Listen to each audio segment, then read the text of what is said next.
F is equal to ma,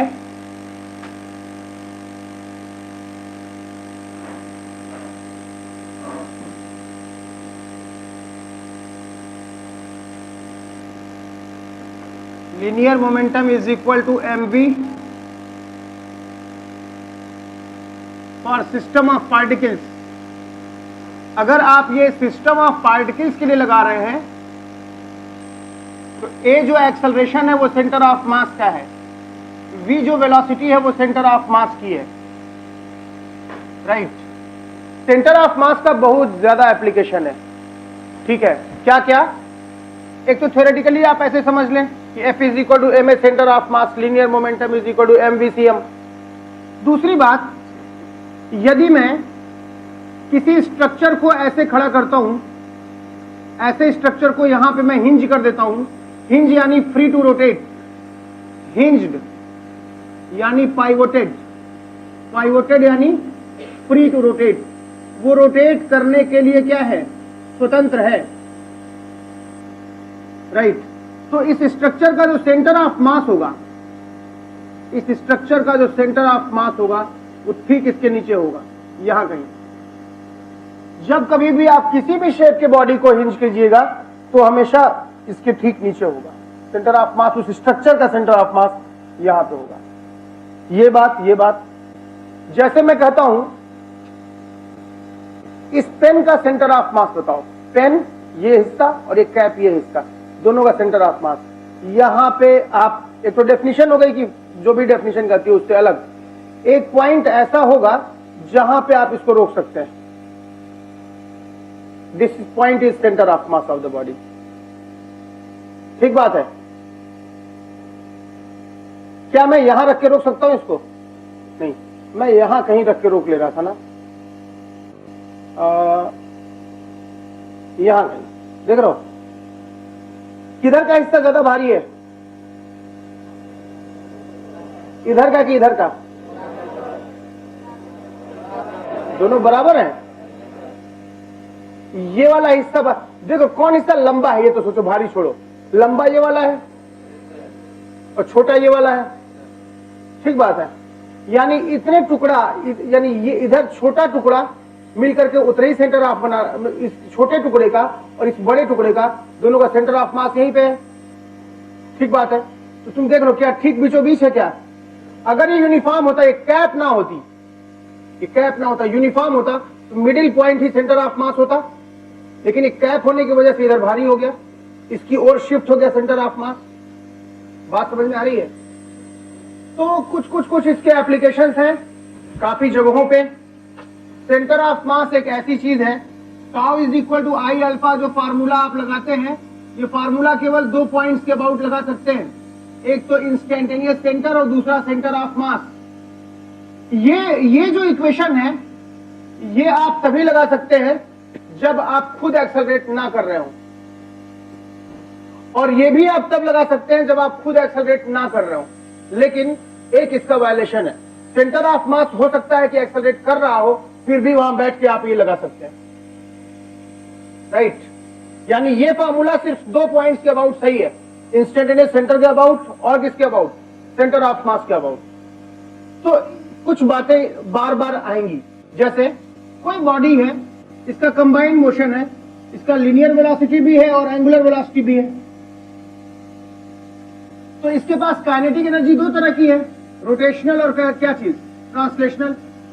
2 तरह की kinetic energy है, attached kinetic energy attached with translatory motion and attached with rotatory motion. लेकिन ये तो आप ग्राउंड पे बैठ के कह रहे हैं, ग्राउंड फ्रेम से ये बात आप कह रहे हैं या किसी और फ्रेम से कह रहे हैं, लेकिन जब आप सेंटर ऑफ मास पे बैठ जाइएगा, सेंटर ऑफ मास पे बैठते ही आपको इसकी लीनियर वेलोसिटी का पता नहीं चलेगा, राइट। वो लीनियर वेलोसिटी खो जाएगी, ठीक बात है। सिर्फ कौन सी वेलोसिटी रह जाएगी? रोटेशनल। तो kinetic energy from centre of mass frame, right, ये क्या हो जाएगी? के आर प्लस के टी, के टी तो 0 हो जाएगा, ये क्या हो गया? के रोटेशनल। यानी जब कभी आपको टोटल काइनेटिक एनर्जी कैलकुलेट करनी हो तो आप कहां से कैलकुलेट कीजिए? ग्राउंड फ्रेम से, ना कि सेंटर ऑफ मास फ्रेम से, क्योंकि सेंटर ऑफ मास पे बैठते ही ट्रांसलेशनल एनर्जी खो जाएगी, सिर्फ क्या दिखेगा आपको? रोटेशनल। तो चाहे एनर्जी की बात हो, चाहे रोटेशन की बात हो, या लिनियर मोमेंटम की, या फोर्स इक्वेशन की, या हिंज करने पे कहां पे सेंटर ऑफ मास इसका ठीक नीचे होगा, या किसी पॉइंट को कहां पे हिंज करें कि वो हॉरिजॉन्टल पोजीशन में बना रहे, वहां पे सब जगह सेंटर ऑफ मास का यूज है। बात समझ में आ रही है? ठीक बात है। तो ये इंपॉर्टेंट कंसेप्ट है, काफी इसके एप्लीकेशन से आगे। चलिए, मेरा काम है आपको ये सिखाना कि सेंटर ऑफ मास की लोकेशन कहां है। लोकेशन ऑफ सेंटर ऑफ मास, पहली चीज, एक बॉडी है, एक पार्टिकल यहां पे है 2 किलोग्राम का, और एक पार्टिकल यहां पे कुछ 3 किलोग्राम का। बीच की डिस्टेंस जो है वो 10 मीटर है। ठीक बात है। बताइए इसका सेंटर ऑफ मास, अगर ये ठीक ठीक दोनों इक्वल मास के होते तो सेंटर ऑफ मास ठीक बीचों बीच पड़ता, लेकिन मास अनइक्वल है। ज्यादा हेवी जो है, ज्यादा भारी जो है, उधर की ओर शिफ्ट हो जाएगा। ठीक बात है। सेंटर ऑफ मास कहां होगा, लोकेशन निकालने के लिए हम एक फार्मूला यूज करते हैं, जो आप लिखते हैं F is equal to ma, right. तो यहां ए सेंटर ऑफ मास का होता है, आप लिख सकते हैं यहां से a centre of mass is equal to कितना, F vector by total mass. और उस सिस्टम पे कई सारे फोर्सेस लग रहे हैं, F1, F2, F3, F4, कई सारे फोर्सेस लग रहे हैं। ठीक है, तो सबका वेक्टर सम ले लीजिए, F1 vector plus F2 vector plus F3 vector plus F4 vector divided by कितना, total mass M1 plus M2 plus M3 and so on, right. लेकिन F1 मास फोर्स वो M1 मास के पार्टिकल पे लग रहा होगा, ये M2 पे लग रहा होगा, ये M4 पे लग रहा होगा, ये M3 पे लग रहा होगा। तो मैं F1 की जगह क्या लिख सकता हूं, उसकी mathematical value M1A1 plus M2A2 plus कितना and so on divided by M1 plus M2 plus and so on. ये आपका क्या आ गया, acceleration of centre of mass, ये आ गया। क्या form, simple, F is equal to ma से ही हमारा ये आ गया। A centre of mass is sigma ma divided by क्या, सिग्मा m, ये आ गया।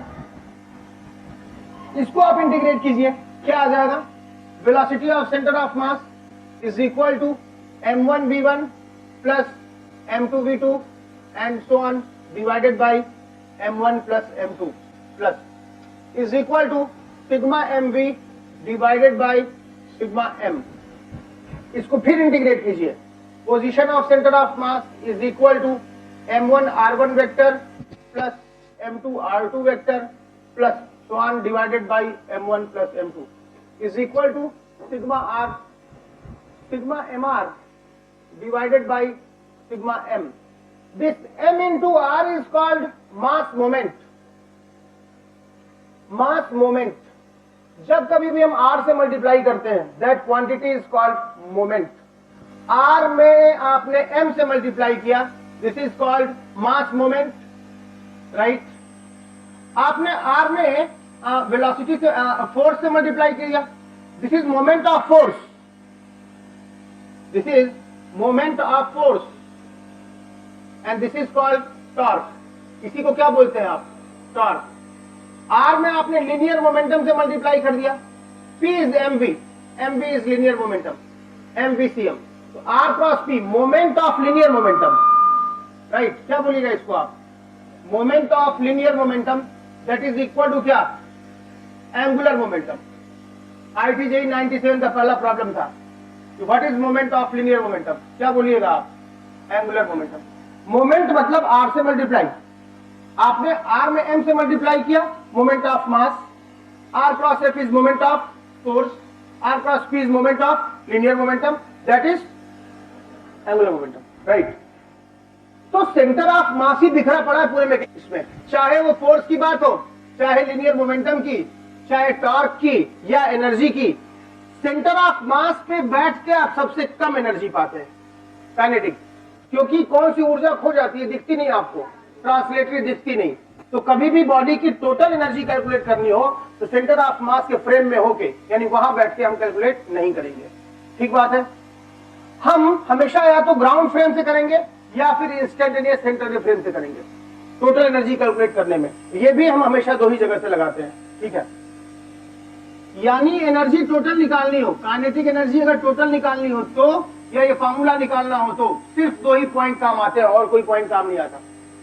ठीक बात है, ये दोनों पॉइंट बहुत काम के हैं। मैकेनिक्स की शुरुआत यहां से होती है।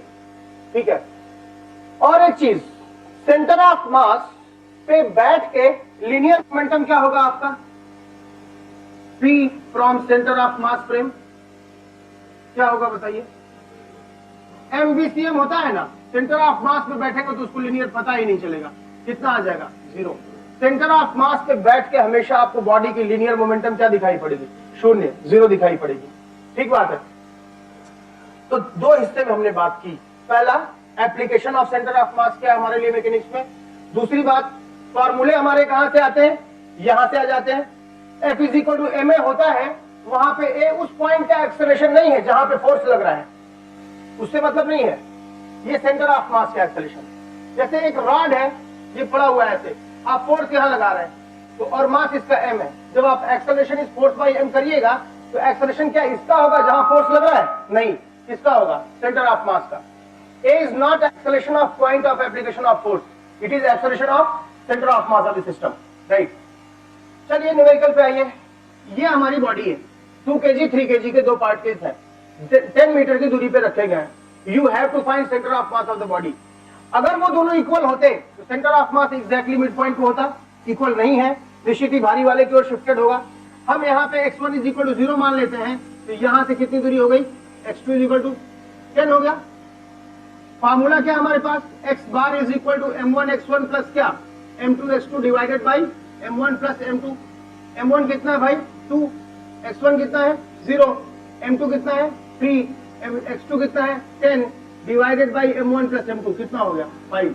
कितना हो गया? 30/5 that is equal to 6 metre. यानी यहां से कितनी दूरी पे होगा? 6 मीटर पे, और यहां से 4 मीटर पे होगा। ठीक बात है, देख लीजिए इसको जल्दी।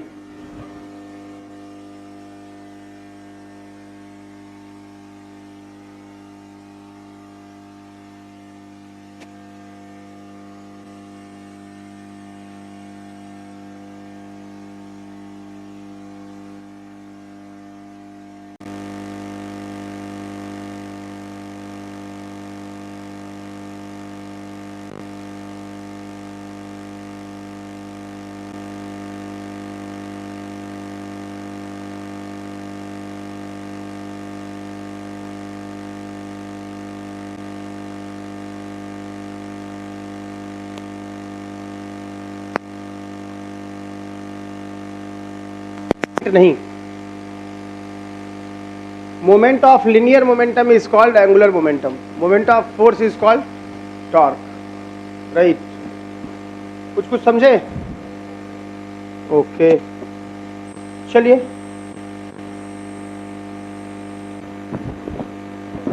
इसी प्रॉब्लम को मैं दूसरे तरीके से करता हूं। देखिए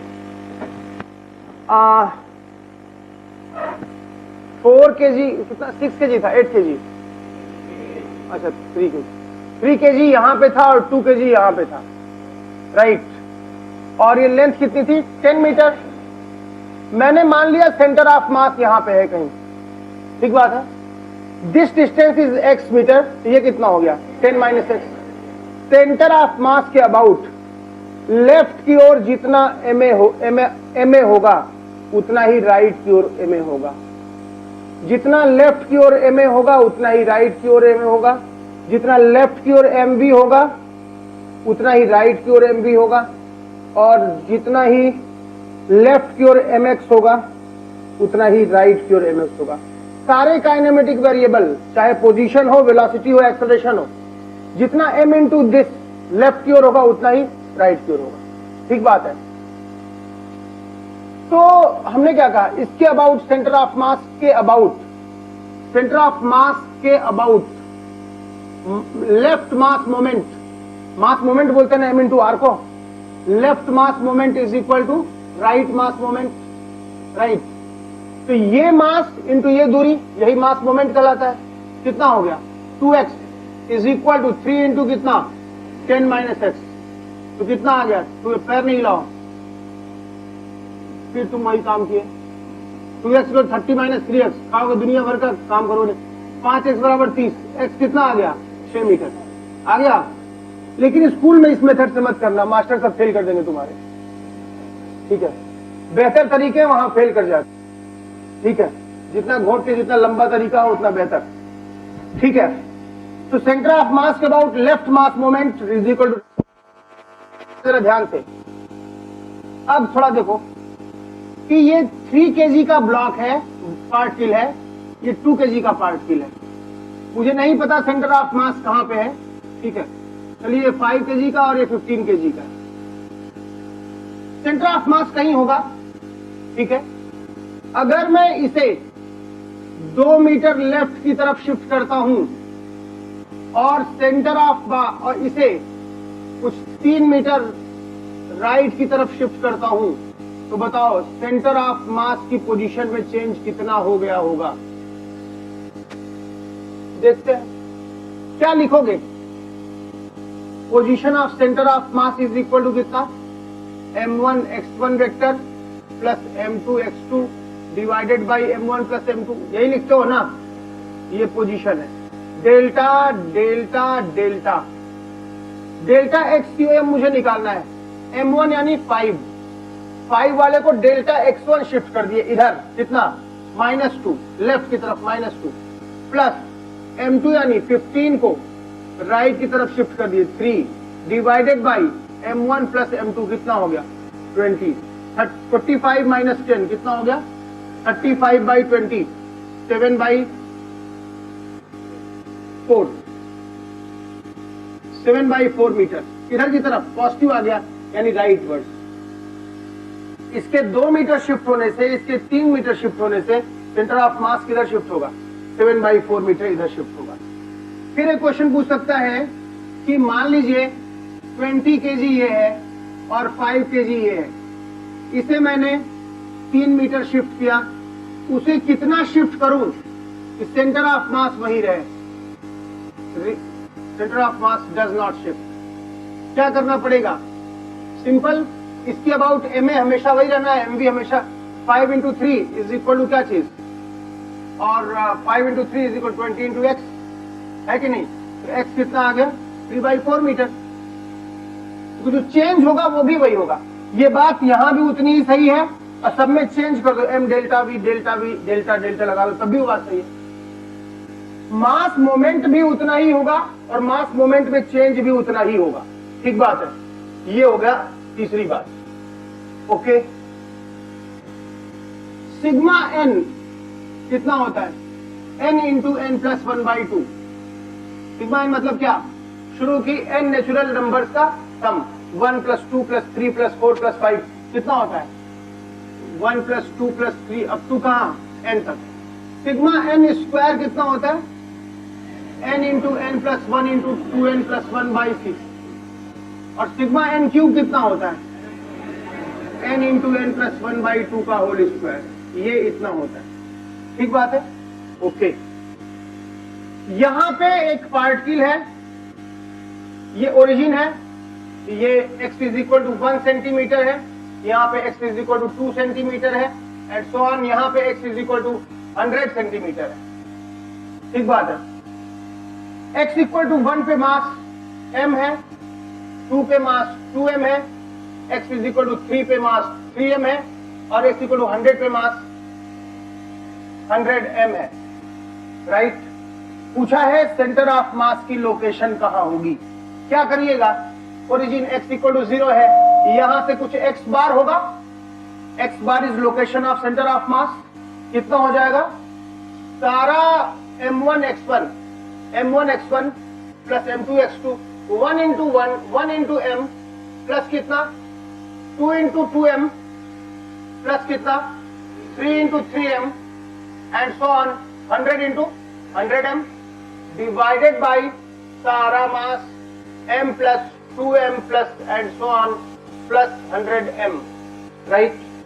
m कॉमन ले लीजिए, ऊपर नीचे कैंसिल हो जाएगा, ऊपर क्या बच गया 1 square plus 2 square plus 3 square and so on 100 square divided by 1 plus 2 plus 3 up to 100 is equal to कितना n into N plus one into 2n+1/6 ये हो गया, और ये कितना हो गया n इंटू n+1/2, राइट, शायद ऐसा। ये n+1 और n तो गए काम से, कितना आ गया 2n+1/3, राइट। और n की वैल्यू कितनी थी 100, तो कितना आ गया 201/3 सेंटीमीटर, राइट। पूछेगा कि इसके मिड पॉइंट से कितनी दूर है, 0 यहां और 100 यहां है, मिड पॉइंट कहां होगा 50 होगा। इसके इस सिरे से कितनी दूरी पे है 201/3, राइट वाला हिस्सा ज्यादा भारी होगा, यहां कहीं आ जाएगा, कितनी दूरी पे 201/3, तो इससे कितने पे होगा 201/3 minus 50, that is equal to कितना 51, क्या 51/3, दैट इज 17 से। ये तो अपना 67 है, तो क्या करिए इसको 67 सेंटीमीटर, ये कितना आ गया 67 माइनस 50 कितना आ गया ये बोलो 17 सेंटीमीटर। तो इस सिस्टम का सेंटर ऑफ मास पूछा है, मिड पॉइंट से कितना होगा, find location of centre of mass from its mid point, from mid point of rod. बात समझे दोस्त, ठीक बात है, लिखो।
अगर कोई मास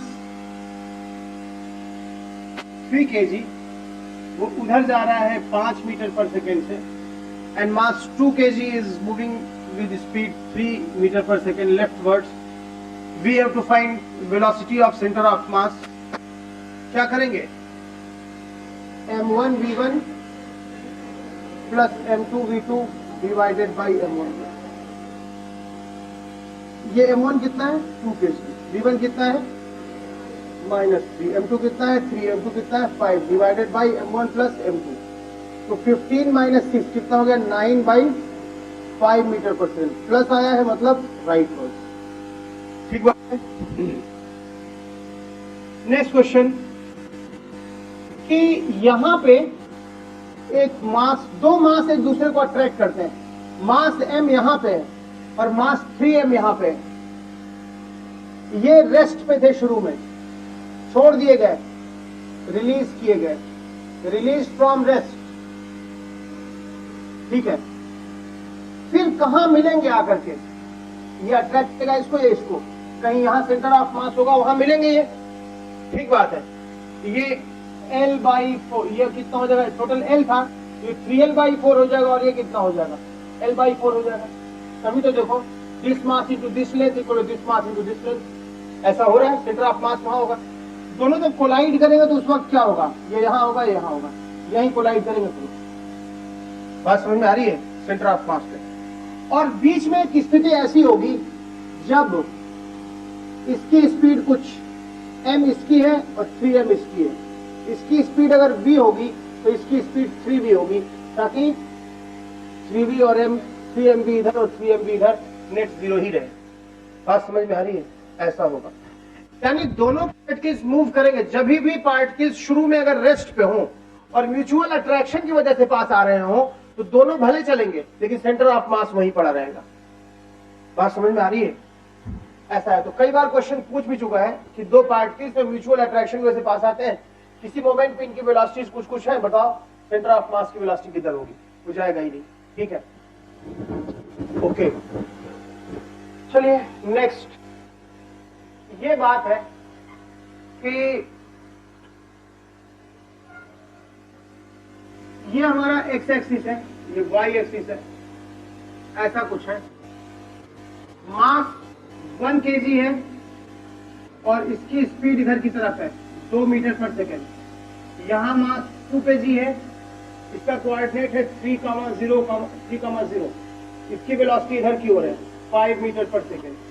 यहाँ पे मास, यहाँ पे -3 पे पार्टिकल है, इसका मास है कुछ 5 kg और इसकी वेलोसिटी इधर की ओर है, ठीक है, 5√2 मीटर पर सेकेंड, 45 डिग्री पे, right. There are 3 particle, 1 kg is at origin, 2 kg यहाँ पे, 3 kg, 5 kg यहाँ पे, ठीक बात है। और इसका वेलोसिटी इधर है, लेकिन 2 kg वाले का एक्सेलरेशन इधर है 3 मीटर पर सेकेंड स्क्वायर, और 1 kg वाले का एक्सेलरेशन इधर है 2 मीटर पर सेकेंड स्क्वायर, और इस 5 kg वाले का एक्सेलरेशन कहीं इधर है कुछ 10 मीटर पर सेकेंड स्क्वायर, 37 डिग्री पे। बात समझ में आ रही है? तीनों पार्टिकल का क्या दे रखा है, पोजीशन भी दे रखा है, तीनों पार्टिकल का और क्या दे रखा है, वेलोसिटी भी दे रखा है, और तीनों पार्टिकल का एक्सेलरेशन भी दे रखा है। आपसे पूछेगा पोजीशन ऑफ सेंटर ऑफ मास कितना होगा, वेलोसिटी ऑफ सेंटर ऑफ मास कितना होगा, और एक्सेलरेशन ऑफ सेंटर ऑफ मास कितना होगा। तीनों चीजें पूछ सकता है, ठीक बात है। या आपसे पूछेगा कि वो t टाइम बाद उस सेंटर ऑफ मास का पोजीशन क्या होगा। ये तो t को 0 पे है, position of centre of mass क्या होगा, इसका कोऑर्डिनेट कितना है 0,0, ठीक बात है। तो मास m1 इंटू इसके coordinate 0i cap plus 0j cap, plus ये मास 2 kg इंटू इसके coordinate 3i cap plus 0j cap, plus ये मास 5 kg इंटू इसके कोऑर्डिनेट कितने -3i cap minus 3j cap, divided by total mass कितना 1 + 2 + 5, ठीक है। कितना आ जाएगा, ये ऊपर ये तो 0 हो गया, ये 6i और ये -15i, दैट इज -9i, और ये कितना हो गया बोलिए, ये तो 0 हो गया, ये भी 0 हो गया, -15j डिवाइडेड बाय कितना बोलिए 8। तो इसके कोऑर्डिनेट्स क्या हो गए -9/8 मीटर, कॉमा कितना -15/8 मीटर। ये सेंटर ऑफ मास का लोकेशन हो गया, ठीक बात है। Velocity of centre of mass क्या होगा, m1 v1 vector plus m2 v2 vector. m1 कितना है बोलिए 1, v1 कितना है 2i कैप, प्लस m2 कितना है 2, वेलोसिटी कितनी है 5j कैप, नहीं, और प्लस m3 5 इंटू वेलोसिटी कितनी है 5√2 को तोड़ेगा 5 इधर 5 इधर, -5i और -5j, क्या बोलेंगे -5i cap minus 5j cap, divided by कितना 1 + 2 + 5 कितना 8, कितना आ गया ये 2i और ये -15i, कितना आ गया -13i कैप, और ये 10j और ये -15j, माइनस कितना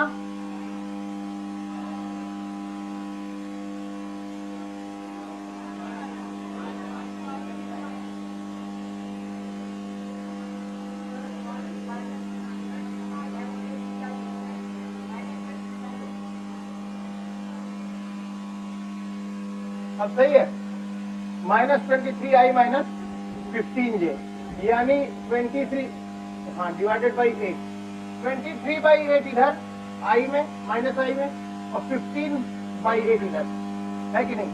ये सेंटर ऑफ मास की वेलोसिटी हो जाएगी, राइट।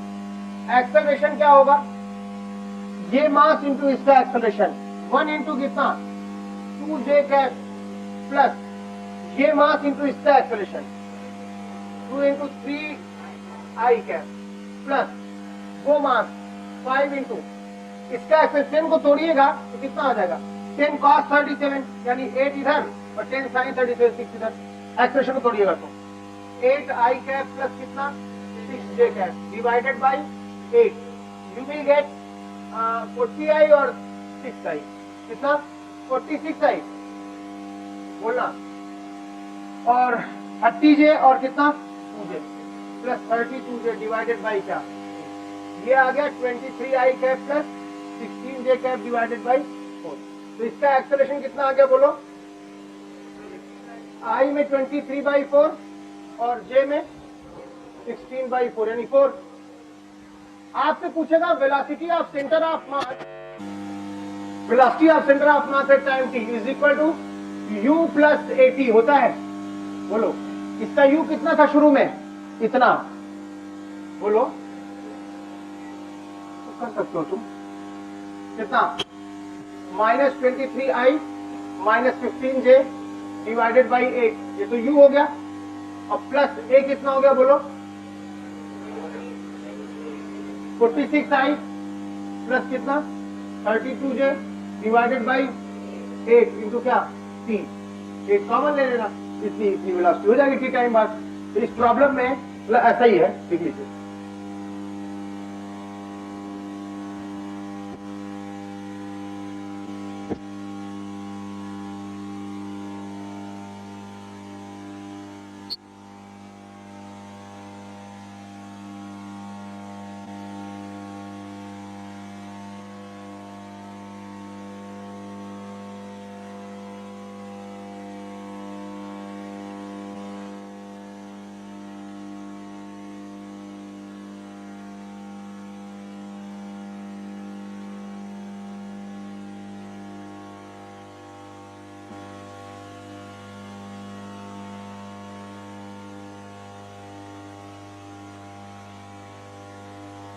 ठीक है बहुत टाइम नहीं लगेगा 5:30 ठीक है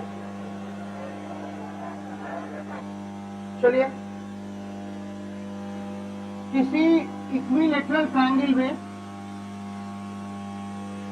ये लेंथ L है और ये लेंथ L है और ये लेंथ L है जो परपेंडिकुलर होता है इसका सेंट्रॉयड यहाँ पे होता है और इस वर्टेक्स से सेंट्रॉयड की डिस्टेंस L/√3 होती है और वर्टेक्स से सेंट्रॉयड बेस से सेंट्रॉयड की डिस्टेंस इसकी आधी होती है L/2√3 ये जिन्हें जानना हो कैसे वो बाहर पूछे किसी से भी ठीक है पहली तो बात ये हो गई इक्विलेटरल ट्रायंगल का सेंट्रॉयड जो है वो इसकी साइड अगर L है तो सेंट्रॉयड से कॉर्नर की दूरी वर्टेक्स की दूरी L/√3 हो गई और सेंट्रॉयड से बेस की दूरी L/2√3 हो गई ये परपेंडिकुलर होता है और ये मिड पॉइंट होता है इसका यही मीडियन है इसका राइट यानी टोटल हाइट अगर इसकी हाइट इसकी h है तो आप क्या बोलेंगे कि इसका ये 1/3 होता है बात समझ में आ गई अलग डायग्राम बना सकते एक बात तो ये दूसरी बात क्या हुई किसी भी ट्रायंगल में कैसा भी ट्रायंगल हो कैसा भी ट्रायंगल हो इसका जो सेंट्रॉयड हो इस ट्रायंगल की हाइट अगर h है तो इसका जो सेंट्रॉयड होगा वो उसकी दूरी बेस से h/3 होगी ठीक बात है अगर ट्रायंगल की हाइट कितनी है h है तो सेंट्रॉयड से बेस की दूरी कितनी होगी h/3 होगी ये बात हमेशा ख्याल में रखिए ठीक है दो बातें तीसरी बात किसी भी रेगुलर हेक्सागन कोई है और ये डिस्टेंस a है और ये भी a है ये सब a हुई एक कॉर्नर छोड़ के जब आप डिस्टेंस मेजर करते हैं तो ये a√3 होता है ये सारे डिस्टेंस क्या होते हैं a√3 एक कॉर्नर छोड़ के सारा a√3 हो गया ठीक बात है और आमने सामने की साइड्स क्या होती है 2a ये क्या हो गया 2a ये क्या हो गया 2a और ये क्या हो गया 2a एक कॉर्नर छोड़ के आप मेजर करते हैं तो कितना होता है a√3 और आमने सामने कितना हो जाता है 2c राइट क्योंकि किसी भी रेगुलर हेक्सागन में कितने इक्विलेटरल ट्रायंगल आप पाते हैं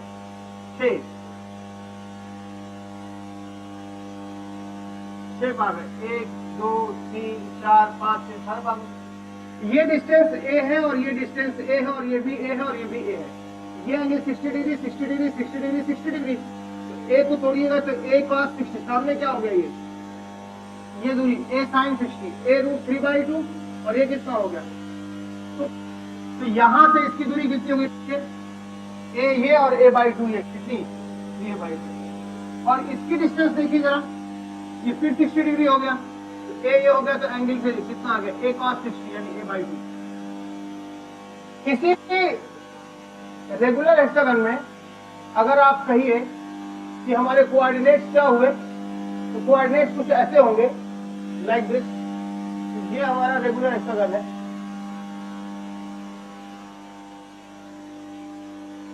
यहां से आप ले लीजिए ऐसा, ये ओरिजिन हो गया, ये एक्स एक्सिस, ये वाई एक्सिस, ये 0 0 और ये लेंथ अगर a थी तो ये कितना a,0 और इसका कोऑर्डिनेट, इसका x कितना पड़ा, a ये और ये a/2 ये, यानी इसका x कितना हो गया 3a/2 और y कितना हो गया, ये a√3 होता है टोटल, ये a√3 का आधा कितना a√3/2, एक कॉर्नर छोड़ के कितना होता है a√3, उसका आधा a√3/2। इसके कोऑर्डिनेट्स क्या क्या होंगे, x में a चलना पड़ेगा और y में कितना a√3। इसके कोऑर्डिनेट्स क्या होंगे, x में 0 और y में कितना a√3, राइट। इसके कोऑर्डिनेट्स कितना, x में a/2 because a cos 60 a/2 और y में a√3/2, तो इसका हो गया -a/2 कॉमा क्या a√3/2। ठीक बात है, बोलो। ये इनके कोऑर्डिनेट्स हो गए, आपको कोऑर्डिनेट निकालने ढंग आना चाहिए। ठीक बात है। अच्छा, हमने क्या किया, यहां पे 1 kg रख दिया, यहां पे 2 kg रख दिया, यहां पे 3 kg, यहां पे 4 kg, यहां पे 5 kg और यहां पे 6 kg, और पूछा जो सेंटर मास है उसका x बार क्या होगा, तो क्या लिखिएगा, m1x1 1 into 0 0 plus m2x2 2a plus m3x3 9a/2 plus m4x4 कितना 4a plus 5 0 0 plus 6 into -a/2 -3a divided by 1 से लेके 6 तक कितना होता है सम 21। सारे मास का सम 1 2 3 4 5 6 कितना होगा 21। y बार कितना होगा m1y1 plus m2y2 plus m3y3 3 into a√3/2 plus m4y4 4 into a√3 plus 5 into a√3 plus 6 into a√3/2 divided by कितना 21। निकाल लेंगे यहां से x बार और y बार आ जाएगा। ठीक बात है, श्योर। यहां से आप सेंटर ऑफ मास के कोऑर्डिनेट्स निकाल लेंगे, लेकिन उसके पहले आपको इसकी प्रॉपर्टी पता होना चाहिए कि अगर मैं इसे ओरिजिन मान लूं तो कोऑर्डिनेट्स क्या क्या होंगे। ठीक बात। इसी प्रॉब्लम को हम ऐसे भी दे सकते थे कि तीसरी बात यह है, चौथा ये है, पांचवा ये कि कोई हेक्सागन ऐसे हैं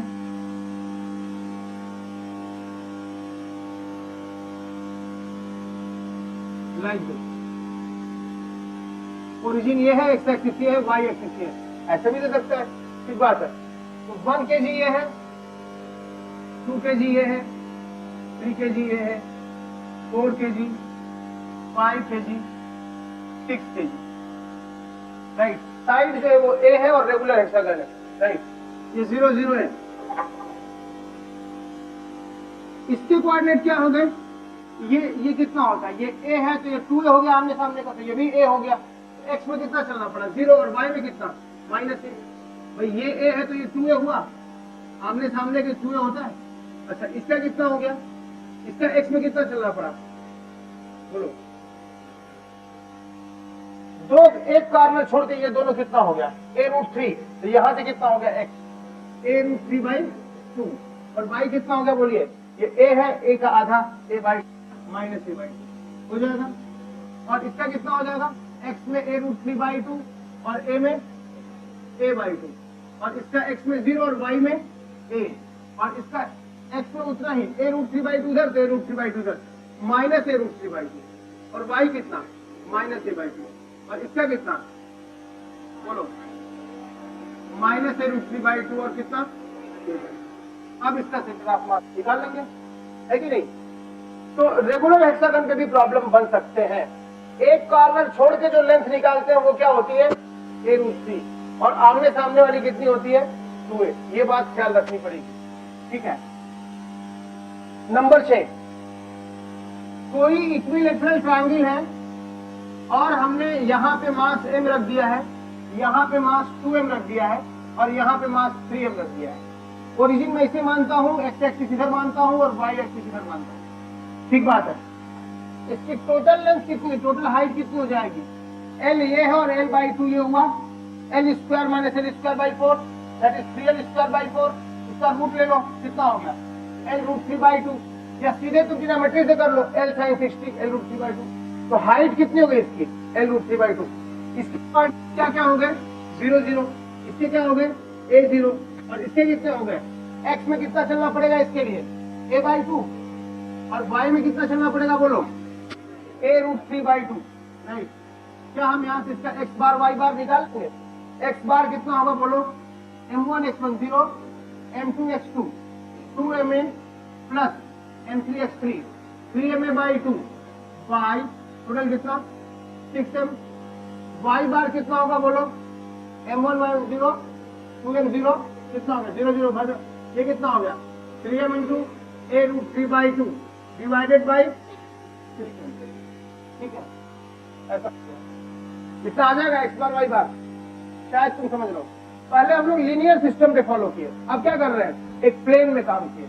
अब फिर क्या करेंगे 3D में आ जाएंगे, फिर क्या करेंगे कंटिन्यूअस में आ जाएंगे, फिर क्या करेंगे वेरिएबल में आ जाएंगे, फिर क्या करेंगे कट करेंगे, बहुत सारे केसेस हैं। लिखिए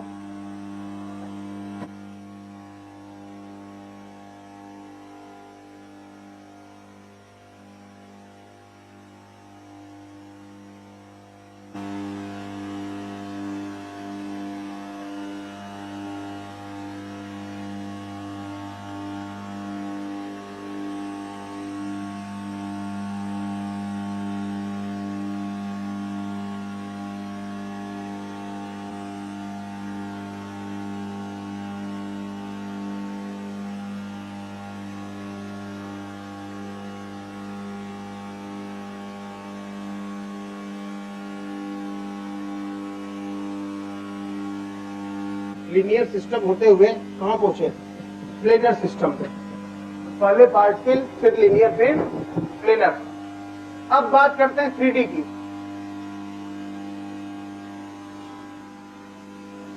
ऐसा है कुछ, एक क्यूब है,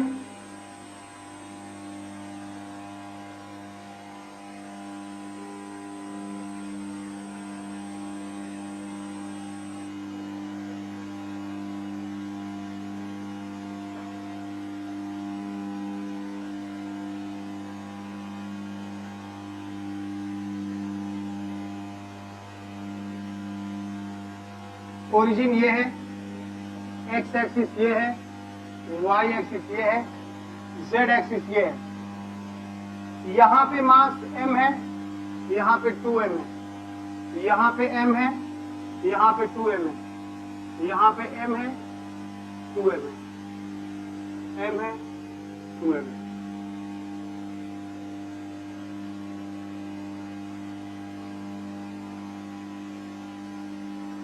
ठीक है, यहाँ पे ऐसा है कुछ, ठीक बात है। हमें इस सिस्टम का सेंटर ऑफ मास निकालना है। ये क्यूब है एक, ठीक है। ये किस प्लेन में है, ये वाला स्क्वायर एक्स वाई प्लेन में है, और ये वाला स्क्वायर किस प्लेन में है वाई जेड प्लेन में है, ठीक है। वाई जेड प्लेन में है ये वाला स्क्वायर, और ये किस में है एक्स जेड प्लेन में, ठीक बात है। इसके कोऑर्डिनेट्स क्या क्या होंगे 0 0 0, इसके क्या होंगे a 0 0, यहाँ आने के लिए x में a और z, तो a 0 a, यहाँ आने के लिए x z में 0 0 a, और यहाँ आने के लिए x में चलना पड़ा 0 और z में और कितना y में, यही ना। तो 0 a a, और यहाँ आने के लिए 0 और यहाँ आने के लिए x में a, y में a 0 और यहाँ आने के लिए 0 सॉरी a है ना, ठीक बात है। तो x बार कितना हो जाएगा, m1 सिग्मा mx, सबका mx जोड़ लो, m0 2m0 ma 2ma 3ma और 5ma 3 तो 5 और एक 6 और ये 0 और ये 0 ना 6ma, देख लेना जरा, डिवाइडेड बाय टोटल मास कितना है, 2 3 2 5 1 6, ऐसे ही 1 2 3 1 4 2 6 6 6 12, तो कितना आ गया बोलो, a/2 ना, a/2 और y बार कितना आ जाएगा बोलो, सबका 2m into 0 y coordinate, m into 0 2m into 0 m into 0 सब 0 और इसका कितना बोलो, ma 2ma 3ma और ma 4ma और कितना 6ma डिवाइडेड बाई कितना 12m, कितना आ गया बोलो a/2। z बार क्या हो जाएगा बोलो, इसमें सब में z 0 है, सॉरी इस सब वाले में z 0 होगा, z a है, ठीक है, तो जोड़ो 2ma 0 और ma 3ma और 0 और 0 और 2ma कितना 5ma और यहाँ पे क्या ma 6ma डिवाइडेड बाई क्या 12, कितना आ गया a/2। तो कोऑर्डिनेट क्या होगा सेंटर ऑफ मास का, a/2 और a/2, ठीक बात है, राइट, ऐसा है, ओके। ये तो हो गया हमारा कैसा भी ट्रायंगल, स्क्वायर, क्यूब, हेक्सागन, ऐसे प्रॉब्लम बन सकते हैं। अब आ जाते हैं हम रॉड पे। एक रॉड है, ये यूनिफॉर्म रॉड है, एक रॉड है वो यूनिफॉर्म रॉड है, ठीक है, और ये जो रॉड है ये 10 मीटर का है और 20 किलोग्राम का है, ठीक है, तो एक 10 मीटर का है और 20 किलोग्राम का है। 1 मीटर का मास कितना हुआ, 1 मीटर का मास कितना हुआ, अरे 2 केजी ना, नहीं समझे, 1 मीटर का मास 2 केजी। तो इस रॉड से मैं 2 चीज बना लेता हूं, कई सारी चीजें बना लेता हूं। इस रॉड से मैं ऐसा क्रॉस बना लेता हूं, ऐसे मैं टी बना लेता हूं, एक टी बना लेता हूं लाइक दिस, 10 मीटर का है, 6 मीटर का ये बना लेता हूं और 4 मीटर का ये बना लेता हूं, ऐसे एक टी बना लिए हम।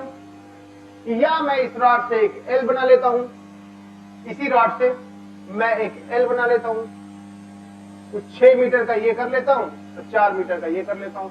इसी रॉड से मैं एक क्रॉस बना देता हूं, 6 मीटर का ये कर लेता हूं और 4 मीटर का ये कर लेता हूं, ठीक है, और ये 1 मीटर है और ये 2 मीटर है और ये 4 मीटर है और ये कितना 4 2 6 हो गया और ये 2 मीटर इधर है और 2 मीटर इधर है, ऐसा हो गया, ठीक है। वो m मतलब मास मत समझ जाना, तुम मीटर है, वो 2 मीटर है, इतना मीटर ये है, इतना मीटर ये है, ठीक बात है।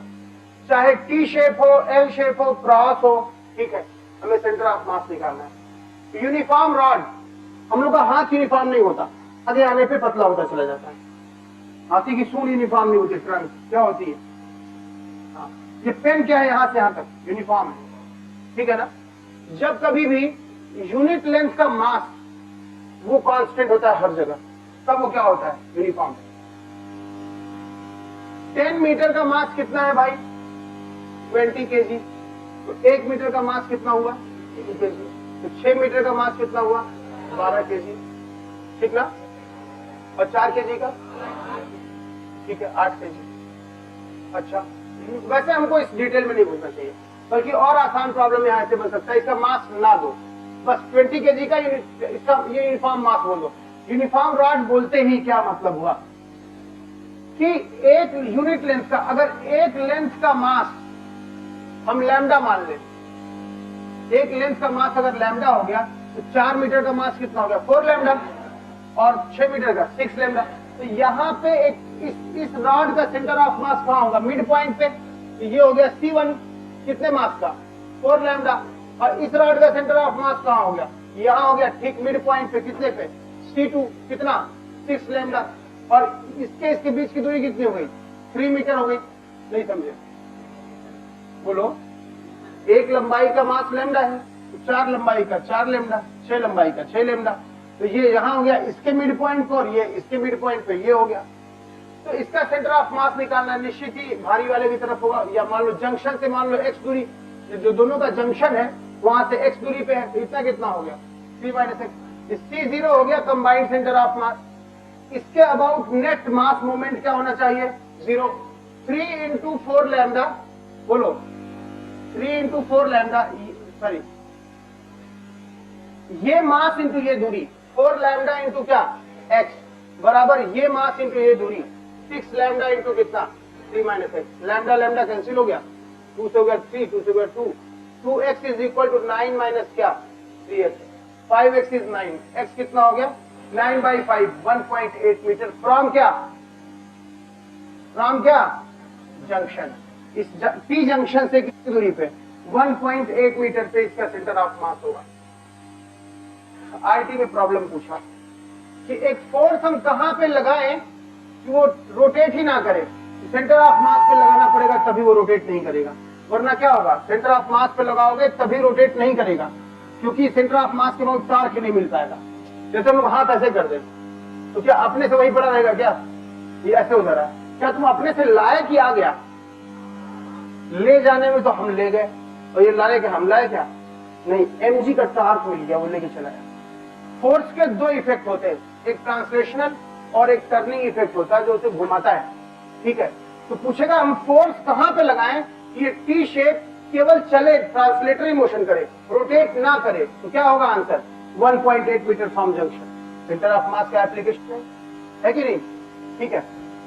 अब जैसे इसका सेंटर ऑफ मास पूछेगा, ये 6 मीटर है और ये 4 मीटर है, तो इसका सेंटर ऑफ मास कहां होगा बोलो 3 लैम्डा, बोलो सॉरी इसका मास कितना होगा 6 लैम्डा, और कोऑर्डिनेट क्या हो गया, इसको मैं ओरिजिन मान लेता हूं, कितना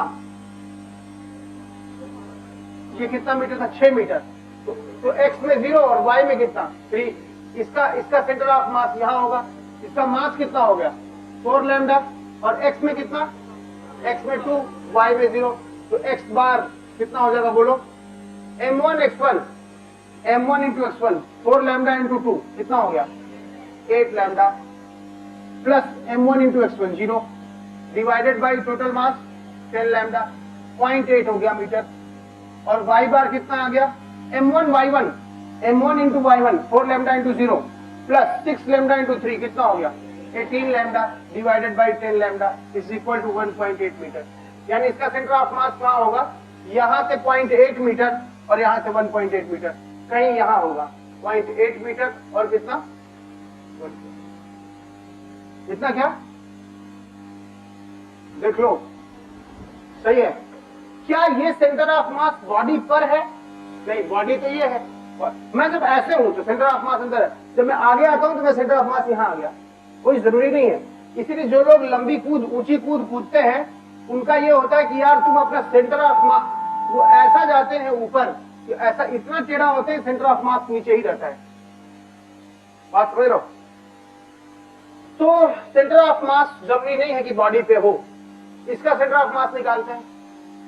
इस स्ट्रक्चर का सेंटर ऑफ मास कहां हो गया यहां, इसका लेंथ कितना है 4 मीटर है, तो इसका मास कितना हो गया बोलो, यहां कितना मास रखा है m1 हो गया 4 लैम्डा, और ये टोटल 6 मीटर है, तो यहां से 3 यानी यहां आ गया, तो इसका मास m2 कितना आ गया बोलो 6 लैम्डा, और ये टोटल, अच्छा तो ये टोटल लेंथ 6 थी और ये 3 हो गई, और ये 2 है, ये भी 3 हो गया, तो ये कितना हो गया 1, तो ये लेंथ कितना आ गया आपका 1 मीटर, तो यहाँ 4 लैम्डा और यहाँ कितना 6 लैम्डा, और ये दूरी कितनी 1 मीटर।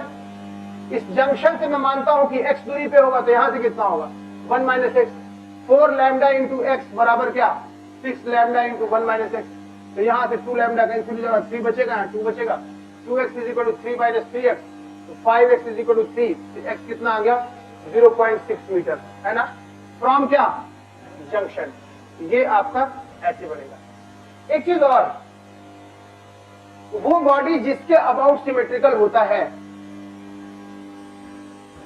जैसे वो अगर y एक्सिस के अबाउट सिमेट्रिकल है, तो centre of mass Y axis पर ही पड़ेगा। यहां ये जिसके अबाउट सिमेट्रिकल होगा सेंटर ऑफ मास वही पड़ेगा।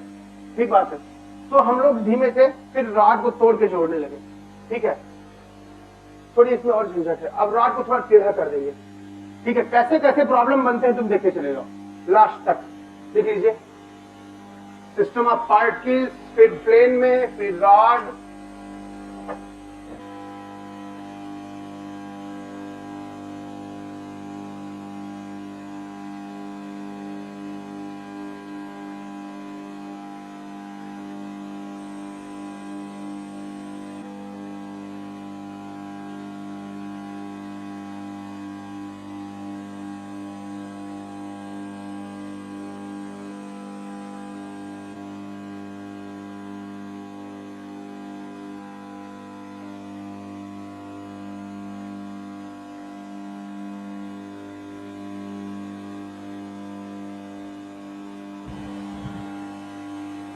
अच्छा एक एल शेप है ऐसा,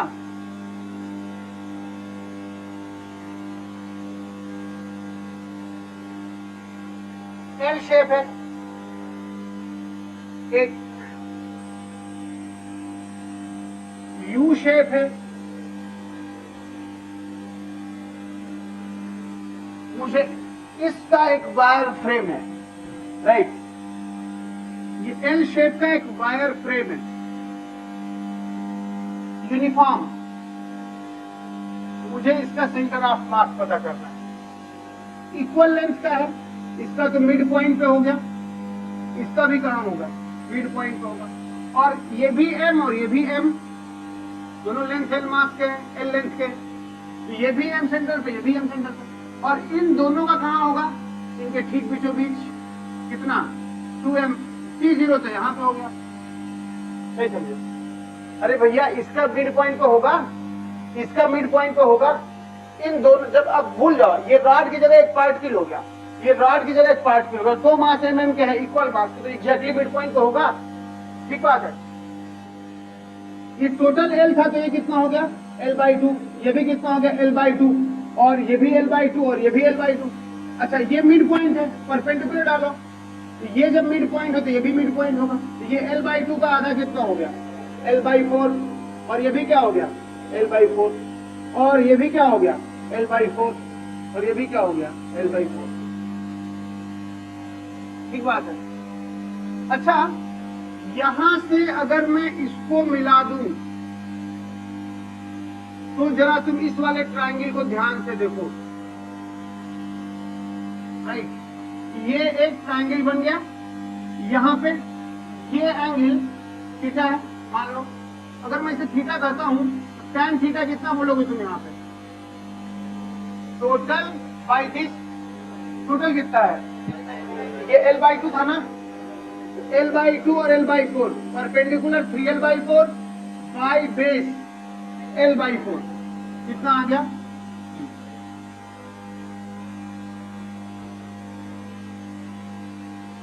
चलो।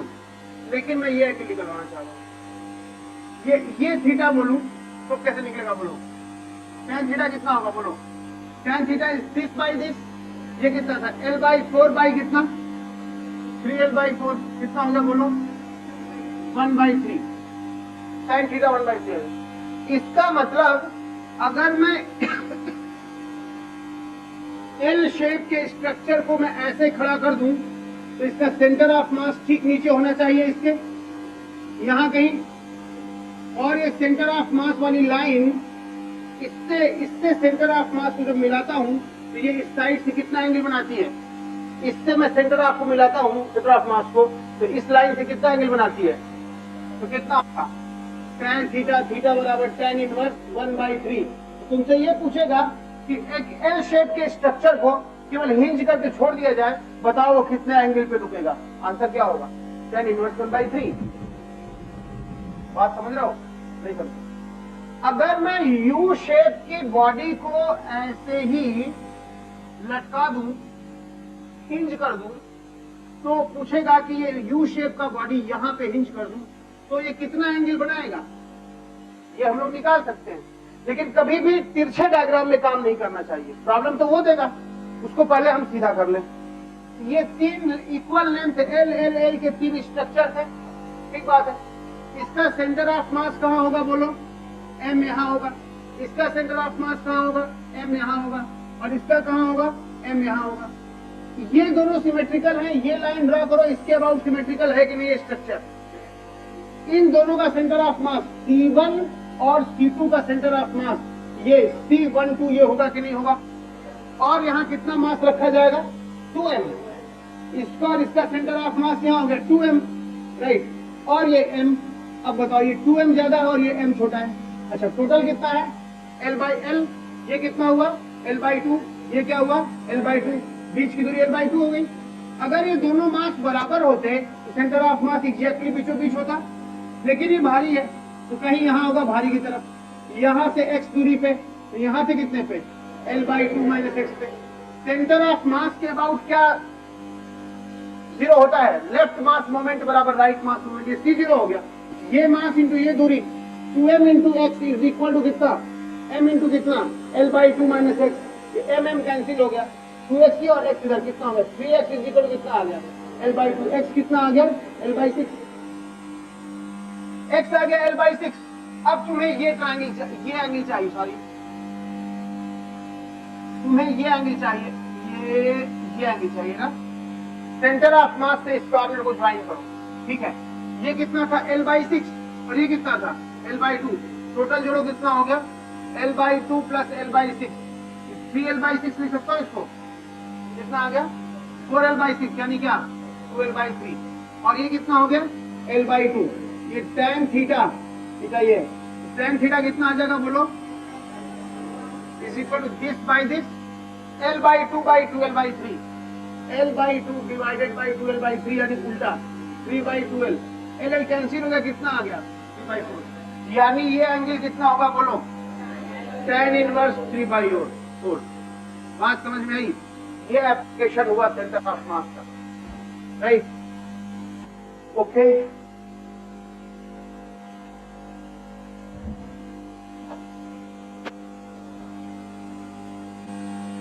कोई वायर फ्रेम ऐसा है, इसके एप्लीकेशंस बहुत शानदार होते हैं और तुम्हें चीजें पता भी नहीं चलेगा कि कैसे है, बहुत ज्यादा। यहाँ से पूरी मैकेनिक्स खुलती है। तुम जो वर्क फॉर एनर्जी तक सीखते हो, बच्चों का झुंझुना है वो। बात समझ में आ रही है? तो तुम सीखते हो ना, हाँ ये हो गया, वो रास्ता पूरा रोटेशन, लीनियर मोशन, सारा इकट्ठा कंबाइंड मोशन। सेंटर ऑफ मास यहाँ से चीजें शुरू होती है। चलिए, कोई ट्रायंगल है, राइट एंगल ट्रायंगल है ऐसा। ये वायर फ्रेम है, ये वायर फ्रेम है, प्लेट नहीं है, सिर्फ तार है, राइट? ये 3 मीटर है, दिस इज 3 मीटर, ये 4 मीटर है।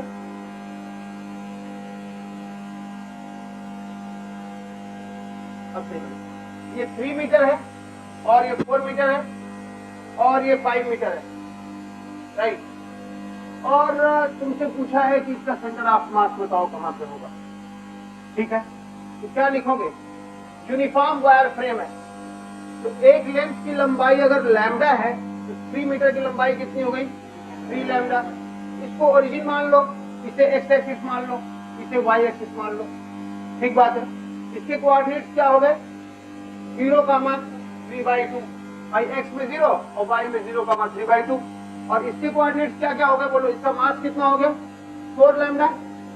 4 लैम्डा क्या कोऑर्डिनेट हो गया? एक्स में कितना? 4 मीटर था, 2 मीटर, कामा क्या? 0, ठीक बात है। और इसके कोऑर्डिनेट्स क्या हो जाएंगे? इसके कोऑर्डिनेट हो गए 4,0 और इसके क्या हो गए? 0,3। इन दोनों को जोड़ के इसका आधा कर लो। अरे x1 प्लस x2/2 है कि नहीं? तो इसका मास कितना हो गया? 5 लैम्डा, कितना? 4/2 3/2। तो x बार कितना हो गया? m1 x1, 3 lambda into 0, 4 lambda into 2, 8 lambda, plus 5 lambda into 2, 10 lambda, divided by total mass 12 lambda. कितना आ गया? 18, 3/2, 1.5 मीटर। क्यों? एक तो ये आ गया एक्स बार, वाई बार कितना आ गया बताइए, इसका मास इंटू वाई 9/2 प्लस 0 और प्लस कितना 15/2, तो 9/2 लैम्डा प्लस 15/2 लैम्डा, वाई कितना 12 लैम्डा, ये हो गया 24 लैम्डा, बाई 2 12 लैम्डा, ये आ गया 1 मीटर, राइट। कितना आ गया 1.5, 1 मीटर।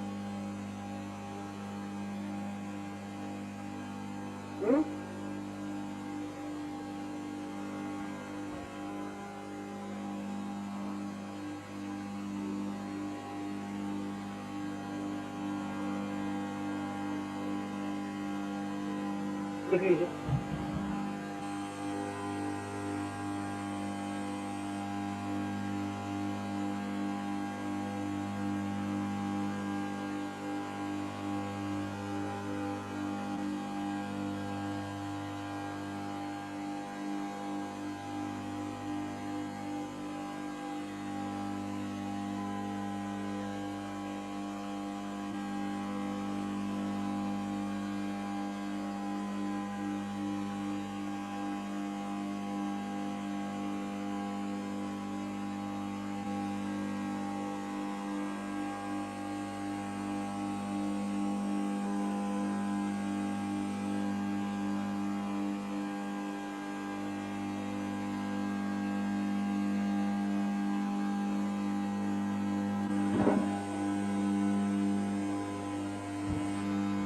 अगर वो फ्रेम ना हो करके वो प्लेट होता तब क्या करते?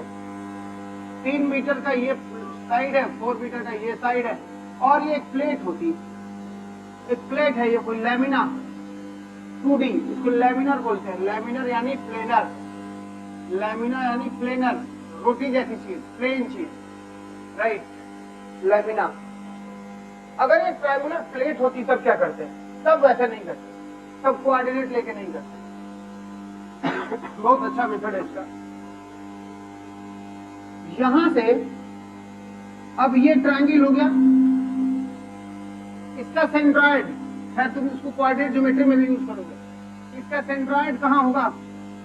इसकी हाइट से 1/3 पे, तो इसका सेंट्रॉइड पक्का इसी लाइन पे कहीं होगा, जिसे तुम ट्रायंगल में सेंट्रॉइड बोलते हो ज्योमेट्री में, वही यहाँ पे सेंटर ऑफ मास है। ठीक बात है। तो इसका सेंट्रॉइड पक्का क्या होगा? इस हाइट के 1/3 पे होगा।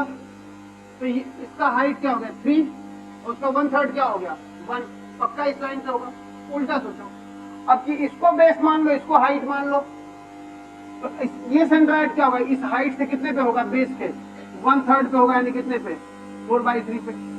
किसी भी ट्रायंगल का जो सेंट्रॉइड होता है, किसी भी ट्रायंगल का, कैसा भी ट्रायंगल, हमेशा उसके सेंट्रॉइड क्या होगा? टोटल हाइट के 1/3 पे होगा, बेस से। तो अगर तुम इसे हाइट मानते हो तो उसके 1/3 पे, इसे हाइट मानते हो तो इसके 1/3 पे, 4/3 पे, तो उसके कोऑर्डिनेट क्या हो जाएंगे बोलो? 4/3, 0, सॉरी 1, ये आ जाएगा आंसर। इसमें कुछ हो रहा था, हाँ ठीक बात। तो प्लेनर ट्रायंगल को ऐसे कर लोगे नहीं, जबकि वो क्या था? वो स्ट्रक्चरल फ्रेम था, वहां वैसे करेंगे। चलिए कुछ फार्मूले हम याद करते हैं। रॉड ऐसे था, इसे मैं आर्क बना लेता हूं, आर्क टेढ़ा कर लेता हूं, और ये सेंटर पे कुछ अल्फा एंगल बना रही है, अल्फा रेडियन में है, आर इसका रेडियस है, वाई एक्सिस के अबाउट सिमेट्री है,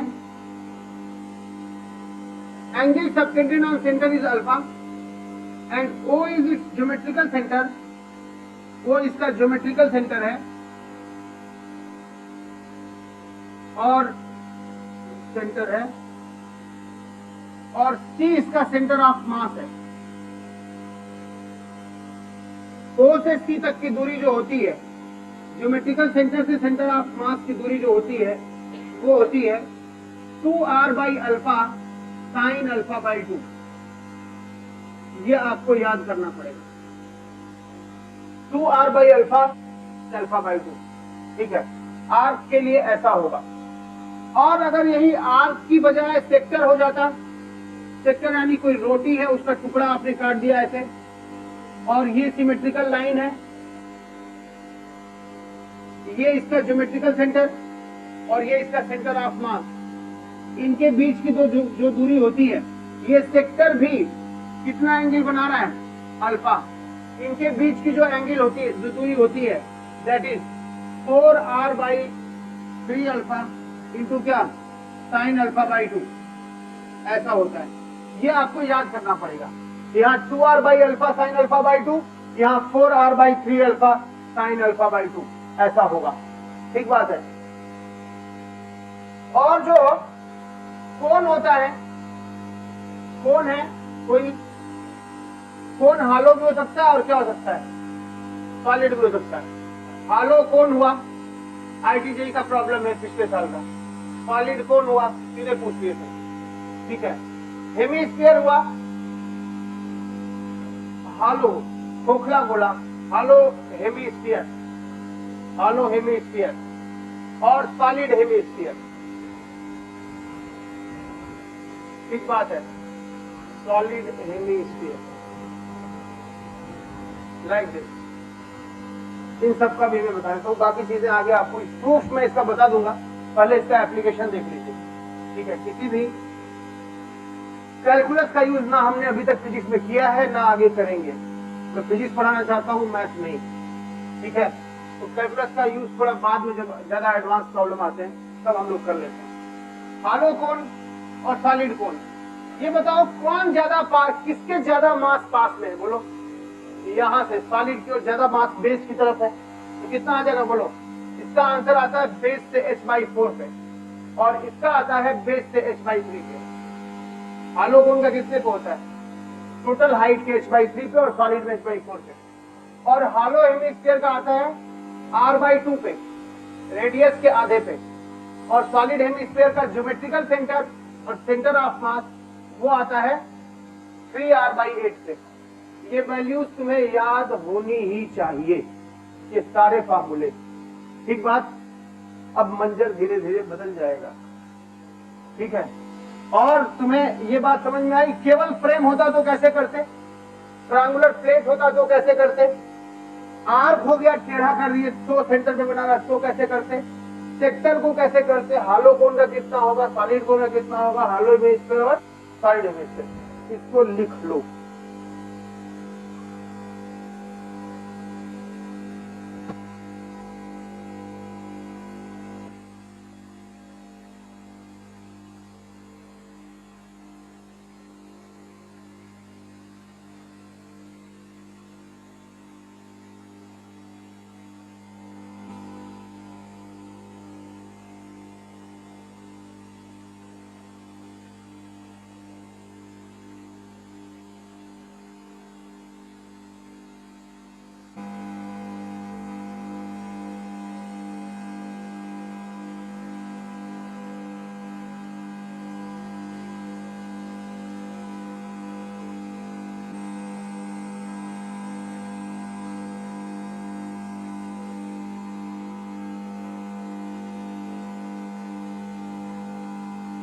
कोई आर्क है जो कि सेंटर पे 60 डिग्री एंगल बना रहा है, उसके सेंटर ऑफ मास की दूरी उसके ज्योमेट्रिकल सेंटर से कितनी होगी।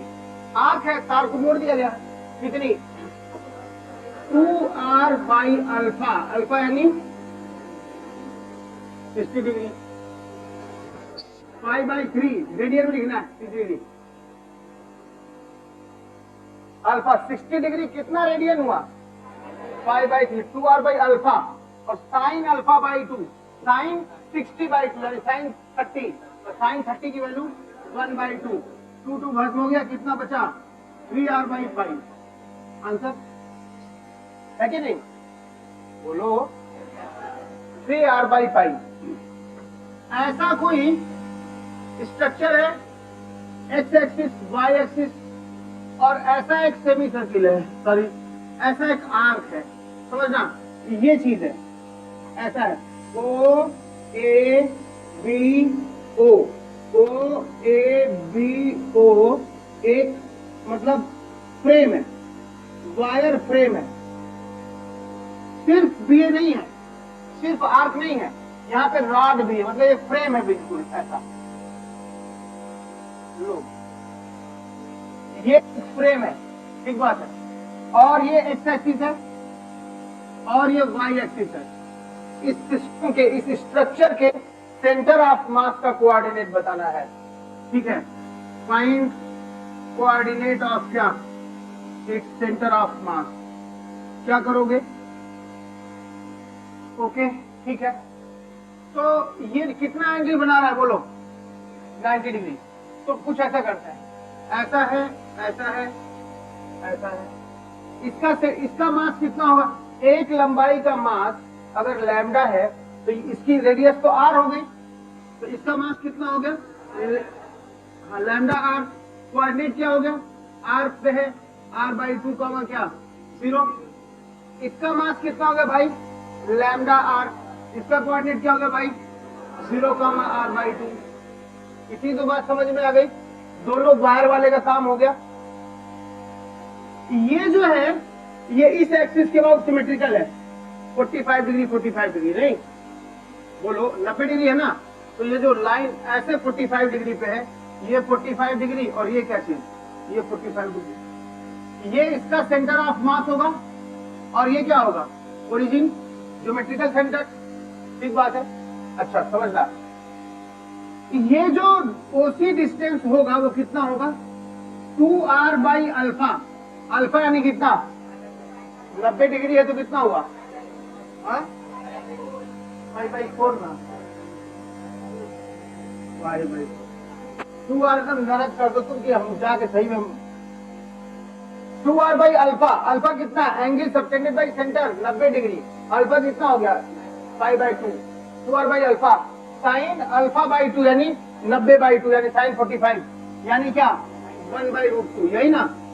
ये 2 ऊपर चला गया, कितना हो गया 4r/π√2।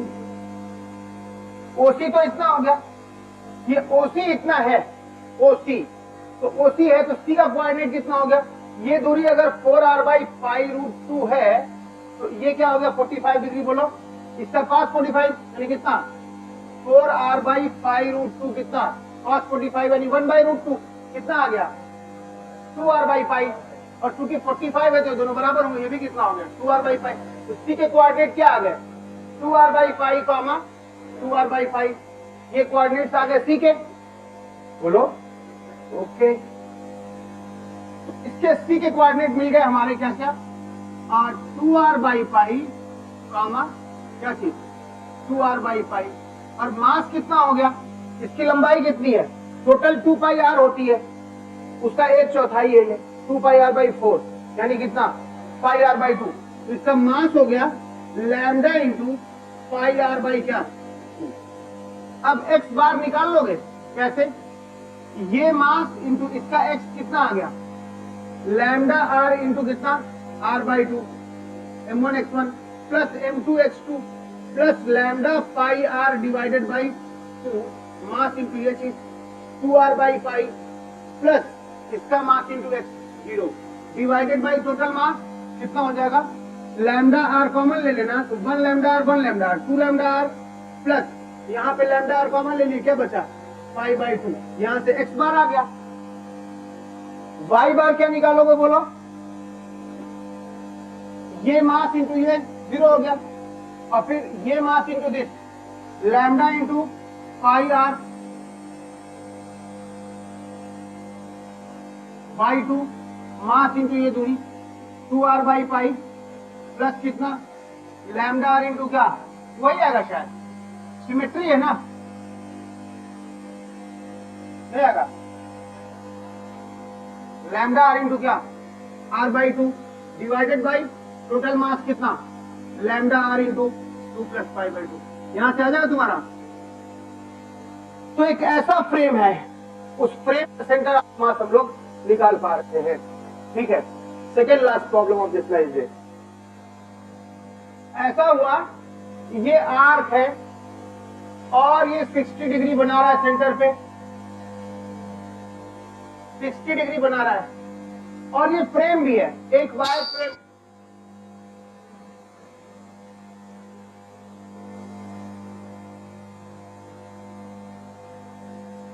Uniform wire frame OABA है और ये 60 डिग्री बना रहा है इसके सेंटर पे, ठीक है।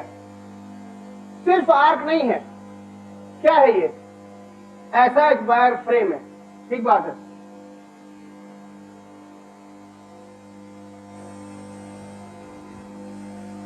अगर एक सेमी सर्कुलर आर्क होता तब कितना बनाता, सिर्फ आर्क होता तो सेमी सर्कुलर आर्क सेंटर पे कितना बना रहा है ये, पाई। तो इसके सेंटर ऑफ, इसके ज्योमेट्रिकल सेंटर से इसके सेंटर ऑफ मास की दूरी कितनी होगी, 2r बाई अल्फा, अल्फा यानी पाई, साइन अल्फा बाई 2, अल्फा कितना है पाई, साइन पाई बाई 2 मतलब 1, खत्म काम। तो कितना हो गया 2r बाई पाई। तो सेमी सर्कुलर आर का सेंटर ऑफ मास उसके ज्योमेट्रिकल सेंटर से कितनी दूरी पर है, फार्मूला तुम याद रखना, बोलो 3 क्लास में और तीनों इंपॉर्टेंट, रिलेटिव वेलोसिटी, विसियम और तीसरा सेंटर ऑफ मास। इसका 2 हिस्सा बचा है वो अगले बार लेंगे, क्योंकि अभी तुम झेल नहीं पाओगे हमको, क्या हम तो 8:30 तक पढ़ा देंगे, बेरोजगार आदमी है, बेरोजगार आदमी हूं, मेरे लिए कोई काम है नहीं, ठीक है। ये हो गया, तो कितना आ गया बोलो 2r बाई पाई। तो सिर्फ जो 60 डिग्री एंगल बना है उसका 3r बाई पाई, जो सेमी सर्कुलर आर्क है उसका कितना 2r बाई पाई। फिर क्या हुआ क्वेश्चन, ये फ्रेम है ऐसा OABO और ये इसका आंसर हुआ, और ये ऐसा। हमें इसका सेंटर ऑफ मास निकालना है कि ये O से कितनी दूरी पर होगा। एक बात है कि सिमेट्रिकल है कि नहीं, इसके बाद बोलो, पक्का है कि इसी लाइन पर कहीं होगा, है कि नहीं, ठीक है, ओके। तो यार एक बात बताओ, चलो देखते हैं इसके बाद बस एक प्रॉब्लम और कराएंगे, काम खत्म, सेकेंड लास्ट नहीं है, कुछ उसको भी गिन लिए होंगे, हो तो क्या है। ये आर्क है, इसका सेंटर ऑफ मास यहां पे होगा C1, जरा जरा प्रसन्न नहीं हो, कभी कभी इधर भी देख लो, C1, और इसका सेंटर ऑफ मास इसके मिड पॉइंट पे होगा, ठीक बात है, ठीक है। यहां से यहां तक की दूरी क्या हुआ यार, तो जोक की तरफ देख रहा हूं, ना देखे उठा के बाहर फेंक दे गटर में।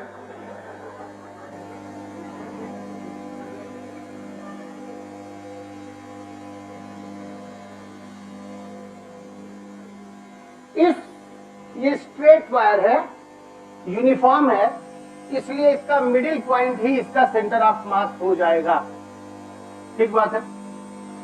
तो इसका मास कितना हो गया, लैम्डा इंटू आर, इसका मास हो गया, और ये बीचों बीच होगा।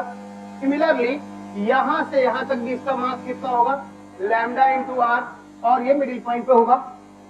भूलो अभी आर्क को, सोचो ये सिमेट्रिकल लाइन रही होगी, इस वायर को हटा के हमने एक पार्टिकल रख दिया लैम्डा आर लेंथ का, इस वायर को हटा के हमने एक पार्टिकल रख दिया लैम्डा आर लेंथ का, इन दोनों को मिला दिया आपस में, तो ये क्या हो गया 2 लैम्डा आर, नहीं इसका मास कितना हो गया 2 लैम्डा आर। कुछ लोग इसको भी वायर समझने लगेंगे। यहां मास कितना हो गया M1 2 लैम्डा आर। अच्छा ये 60 डिग्री था तो इसमें कितना हो गया 30 डिग्री। ये टोटल एंगल कितना था, टोटल डिस्टेंस आर लेंथ, और ये कितना हो गया r/2। तो क्या तुम इसका C1 निकाल सकते हो, इसका और इसका, इसका और इसका हमने क्या कर दिया कि ये C1 है, इस वायर का और इस वायर का पक्का यहां होगा C1। कितना मास होगा यहाँ पे 2 लैम्डा आर, इसका लैम्डा आर, इसका लैम्डा आर, होगा कि नहीं होगा। This angle is 30 degree, this is r/2, इस ट्रायंगल में this is r/2 cos 30, r/2 into √3/2 कितना हो जाएगा r√3/4, ठीक बात है। तो तुम्हारा एक बात समझ में आ गई कि यहां से कितनी दूरी पे r√3/4 पे कितना मास रखा है 2 लैम्डा आर का मास रखा है, पक्का। और इस वायर फ्रेम का जो सेंटर ऑफ मास होगा आर्क का, आर्क और इसके बीच की दूरी कितनी होगी बोलो कितनी 2r बाई अल्फा इंटू कितना बोलो साइन अल्फा बाई 2। अल्फा की जगह क्या यूज करेंगे 60 डिग्री है तो pi by 3 into sine sine sine 30 degree sine alpha by 2 sine 60 by 2 sine 30 1 by 2 2 cut गया कितना आ गया 3r बाई पाई। कौन बड़ा है 3r बाई पाई बड़ा है कि r रूट 3 बाई 4 बड़ा है? ये बड़ा है। 3r बाई पाई दूरी पे कितना मास रखा है बोलो भाई? इन दोनों का मास इतना और इतनी दूरी पर रखे हैं, इसका मास कितना बोलो? इसकी लंबाई कितनी हो गई? Arc is equal to angle into radius. कितना एंगल बना रहा है पाई बाई 6 और रेडियस कितना है आर, तो इसका मास कितना हो गया बोलो पाई बाई 6 इंटू आर। इतना उसका मास हो गया बोलो। तो x1 हो गया इतना, m1 हो गया इतना, x2 हो गया इतना और m2 हो गया इतना। यहां से x बार निकाल लोगे सेंटर ऑफ मास का, m1 x1 plus m2 x2 divided by कितना m1 प्लस m2 हो जाएगा। m1 x1 m2 x2 करने में हर बार लैम्डा आर कट जाएगा, तो लिख के काटने का फायदा क्या, लिखो ही मत तुम, ठीक है। तो r पहले कॉमन ले लो, ठीक बात है। तो m1 x1 करोगे तो लैम्डा आर कट गया और r को कॉमन ले चुके हो तो कितना बचा 2 रूट 3 बाई 4 यानी कितना रूट 3 बाई 2 प्लस, नहीं समझे तुम, इसको देखो मल्टीप्लाई करो m2 r2, आप पाई पाई उड़ गया और r एक r उड़ गया, बचा लिए इसमें कितना बचा 1 बाई 2 बोलो divided by m1 plus m2, एक r कट चुका है और लैम्डा भी कट चुका है। m1 plus m2 lambda are हटा दो 2 प्लस पाई बाई 6, यही ना? अरे यार यही ना पाई बाई करेक्ट, ये पाई बाई 3 होगा ना, एंगल पाई बाई 3 बना रहा है ना वो पाई बाई 3। यहां कितना 1 सिर्फ 1, नहीं समझो। और यहां कितना,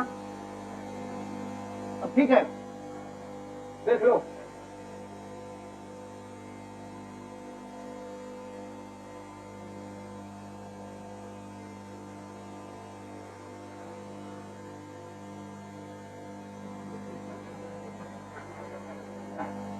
r into 2 plus root 3 divided by 2 into 6 plus pi into ऊपर 3, आंसर वेरी सिंपल।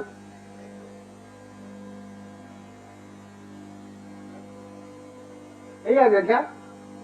ठीक है देख लो। And the last problem of this night, बकवास नहीं करो, सीखो।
ये एक आर्क है, ये एक सेक्टर है, सर्किल का आधा हिस्सा 1/4 हिस्सा है। ये सेक्टर है जो कि सेंटर में कितना एंगल बना रहा है 90 डिग्री। इसके सेंटर ऑफ मास का कोऑर्डिनेट पूछा है, ओ ये है और सी ये है, ठीक बात है। ओसी की वैल्यू कितनी होती है 4r/3 अल्फा। अल्फा की जगह क्या रखेंगे पाई बाई 2 ना, 4r/3 alpha sign alpha by 2 sine pi by 2/2 and sine pi by 4 1/√2 कितना आ गया 8r/3√2 पाई, यही ना। ओसी इतना हो गया अब इसका रूट 45 डिग्री जब लोगे तो रूट 2 1/√2 हो जाएगा ना, 4r/3 हो जाएगा ये, और ये क्या हो जाएगा 4r/3 हो जाएगा। यानी उसके कोऑर्डिनेट्स क्या हो गए बोलो, इसके सेंटर ऑफ मास के कोऑर्डिनेट्स क्या हो गए 4r/3 कामा 4r/, ओके। और अगर ये सेमी सर्कुलर आर्क है, आर्क नहीं सेक्टर है, तो ये कितने पे होगा, इसका सेंटर ऑफ मास इसके ज्योमेट्रिकल सेंटर से कितनी दूरी पे होगा 4r/3 अल्फा, अल्फा यानी पाई, साइन पाई/2 यानी 1 4/3, बस आज इतना है।